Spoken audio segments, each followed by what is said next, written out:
అదేవిధంగా గౌరవనీయులు పాషం యాదగిరి అన్న, ప్రొఫెసర్ నాగేశ్వరరావు గారిది నేను ఎక్కువ వీడియోలు నేను చూడను, కానీ నీది నేను మంచిగా చూసేటోనన్నా. నువ్వు మాట్లాడితే చాలా మంచిగా మాట్లాడుతావు. ఎందుకంటే గత ప్రభుత్వంలో ఉన్నప్పుడు కూడా ఏంది అప్పుడున్న ముఖ్యమంత్రులు కూడా ఏ విధంగా మాట్లాడతారో, ఏ విధంగా పనులు చేస్తారో చెప్పేటోను. నీకు కాటికి కాలు చాపుతున్నావు. నువ్వు కూడా ఇట్లా మాట్లాడడం పద్ధత అన్న? నువ్వు గౌరవం ఉందా అన్న? నువ్వు మాట్లాడే ఏమైనా ఇంగిత జ్ఞానం ఉందన్నా? నువ్వంటే నాకు గౌరవం ఉందన్నా, బుద్ధి ఉండాలి కదరా అన్న. నీకు ప్రేమతో అంటున్నా, అరే రా అని అడ్జస్ట్మెంట్ చేసుకో, ఏం కాదు. మా అధ్యక్షుడి గురించి అన్న కాబట్టి.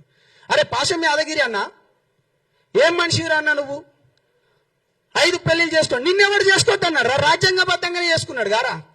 ఏంద్రా ఈ పెళ్లిలో గోలా? ప్రతిసారి ముండా కొడుకులకు అరే